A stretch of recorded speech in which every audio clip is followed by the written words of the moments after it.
Regard, मानना को क्या बोला जाता है? रिगार्ड। रिगार्ड मतलब नाचेगा, मोती विल डांस, गाय चरेगी, द काऊ विल ग्रेज। 2 घंटे से पढ़ रहा। देखिए ये जो है ना, आपके सामने जो जितना ये आपको हिंदी का वाक्य दिया गया है, ये हिंदी का वाक्य ज्यादातर बिहार बोर्ड के इंग्लिश के क्वेश्चन पेपर में आता है। ठीक है, इसी तरह के क्वेश्चन पूछे जाते हैं। है समझ में? तो आप देखिएगा क्या यह आपसे क्वेश्चन बन रहा है कि नहीं बन रहा है, और जिनसे नहीं बन रहा है वो लोग देखेंगे। ठीक है, और जो है जो कमी है उसको सुधारने का प्रयास करेंगे। ठीक है, चलिए देखिए पहला सेंटेंस क्या है? स्वतंत्र भारत के प्रथम प्रधानमंत्री कौन थे? इस सेंटेंस को पढ़ने से ऐसा लग रहा है कि इस सेंटेंस में कोई एक्शन नहीं है। कोई एक्शन है? कोई एक्शन नहीं है। इसका मतलब यह नॉन एक्शन का सेंटेंस है, और नॉन एक्शन के सेंटेंस में is, are, am, was be और विल बी और शैल बी का यूज करते हैं।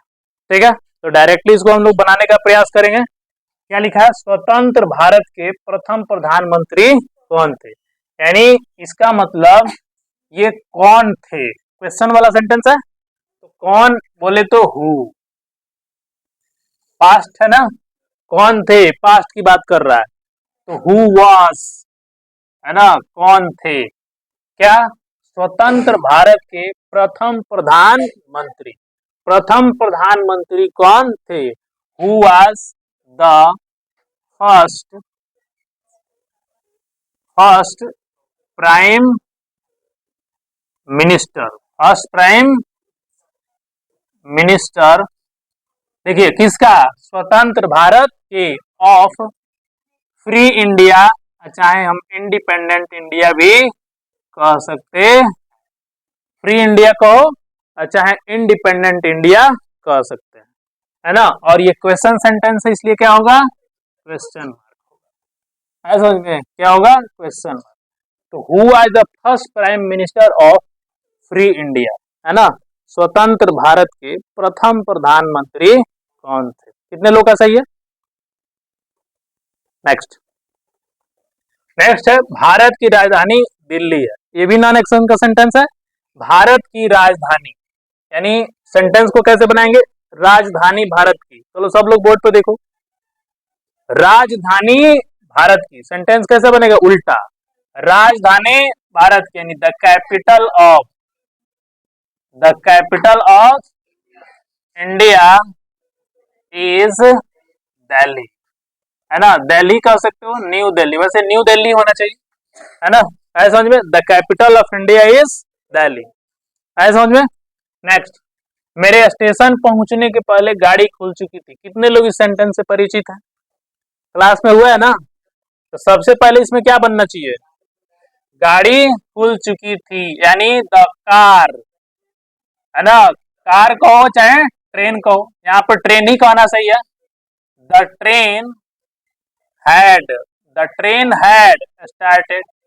आपको इसमें बताया गया है कि जो एक्शन पहले समाप्त हो उसको ही पहले लिखा जाता है। आया समझ में?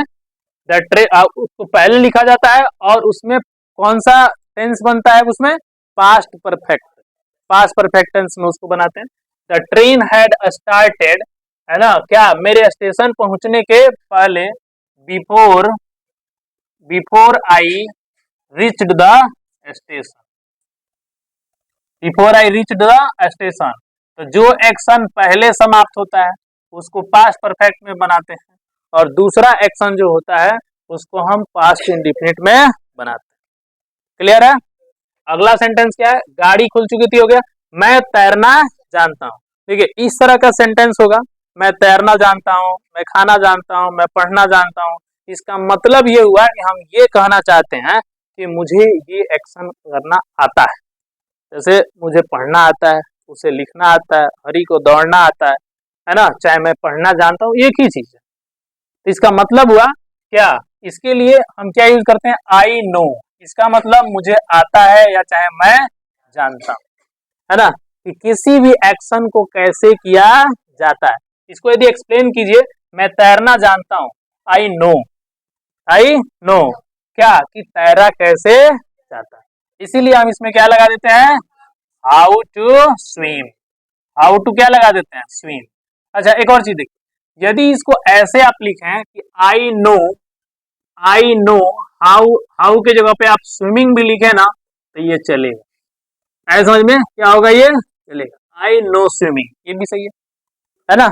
आई नो हाउ टू स्विम कहिए, अच्छा है आई नो स्विमिंग। आप लोग को याद होगा जब मैं आपको जिरंड पढ़ा रहा था, है ना, ठीक है, उस वक्त मैंने आपको कहा था कि जो टू प्ले होता है ना, ठीक है, टू प्ले उसको हम प्लेइंग भी कह सकते हैं। है समझ में, तो ये हो गया जिरंड और ये हो गया टू इन्फिनिटिव। इसका क्लास हो चुका है ना, टू इन्फिनिटिव और जिरंड का। तो इसलिए हम यहाँ पे टू स्विम के जगह स्विमिंग लगा दें तब भी क्या होगा, चलेगा। नेक्स्ट क्लास, हिंदू गाय को माता मानते हैं। देखो मानना को क्या बोलते हैं, रिगार्ड। मानना को क्या बोला जाता है, रिगार्ड। रिगार्ड मतलब होता है मानना, यानी हिंदूज रिगार्ड, रिगार्ड मतलब होता है मानना, है ना। रिगार्ड काउ, गाय को मानते हैं किस रूप में, मदर के रूप में, एज मदर, यानी गाय के रूप में क्या करते हैं, मानते हैं। हिंदू लोग, है ना, जो होते हैं गाय को माता मानते हैं। तो रिगार्ड मतलब क्या होता है, मानना, समझना, जानना। चलिए आगे, सूरज के डूबने के पहले मैं आ जाऊंगा, ये भी सेंटेंस, मैं घर आ जाऊंगा। ऐसा समझ में, सूरज के डूबने के पहले मैं घर आ जाऊंगा। तो यहाँ पे क्या सेंटेंस होना चाहिए, ऐसा सेंटेंस तो पास्ट में नहीं ना है, ऐसा सेंटेंस पास्ट में नहीं है। तो इस सेंटेंस को कैसे बनाऊंगा, डूबने के पहले मैं घर आ जाऊंगा। तो याद कीजिए, मैं घर आ जाऊंगा ये किस में है, फ्यूचर में है ना, मैं फ्यूचर में है। ऊपर वाला सेंटेंस जो था वो क्या था, मेरे स्टेशन पहुंचने के पहले गाड़ी खुल चुकी थी। लेकिन यहाँ ऐसा सेंटेंस नहीं है ना, सूरज के डूबने के पहले मैं घर आ जाऊंगा। ये कैसे बनना चाहिए, I shall come, I shall come home, I shall come home before before before the sun sets. क्या होना चाहिए, before the sun sets, I shall come home before the sun sets. समझ आ रहा है, हाँ। सिंक मैंने क्या होता है, अच्छा सिंक मैंने वो पानी में बुड़ना होता है, डूबना, ऐसा में। यहाँ सूरज डूबता थोड़ी है, वो तो छिप जाता है ना, वो छिप जाता है, बुड़ता नहीं है, डूबता नहीं है ना। नेक्स्ट, तुमसे या किसने कहा, तुमसे या यानी कौन या कहा, कौन, किसकी बात हो रही है, कौन, हु सेड, किसने कहा, हु सेड, क्या, दिस, है ना, हु सेड दिस टू, किसने कहा, मैंने कहा, आई सेड, हरि ने कहा, हरि सेड, मोहन ने कहा, मोहन सेड, पिता ने कहा, फादर सेड। समझ आ रहा। नेक्स्ट सेंटेंस, सूरज अभी पूरब में उग रहा है, बताइए, है ना, कौन सा टेंस है, प्रेजेंट कंटिन्यूअस। दुष्टों को बोले हैं कि तुम लोग लिखना बंद करो, तभी लिख रहा है सब, है ना। सूर्य अभी पूरब से उग रहा है, द सन इज, उगना का बताइए, हाँ राइजिंग, RISING, राइजिंग, कहां से उग रहा है, कहां से उग रहा है, पूरब से, है ना। तो पूरब से उगना, पूरब में उगता है, चाहे पूरब से उगता है तो पूरब में ही बताएंगे। The sun is rising in the east, in the east, पूरब में उग रहा है या पूरब से उग रहा है। हम अगला सेंटेंस अभी है ना, तो लास्ट में क्या लगा देंगे, नाउ। जस्ट क्यों लगाओगे भैया, है ना, जस्ट का मतलब होता है हाल ही में, क्या। अगला सेंटेंस क्या है, हम लोग सत्य का सामना करें, सामना करना को क्या होता है बताइए। मान लीजिए आपके सामने मतलब ऐसी कठिन परिस्थितियां आ जाए तो आप उस सामना करने के लिए कौन सा वर्ड यूज करते हो, है बताओ, क्या क्या, हाइड, क्या, हैंडल, बहुत सुंदर, हैंडल करना बोलते हो, है ना। हैंडल करने से मतलब ज्यादा बेहतर है उसको फेस करना, क्या क्या करना, फेस करना, ठीक है। हम लोग सत्य का सामना करें, let us face the truth, है ना जी, face the truth, let us face the truth.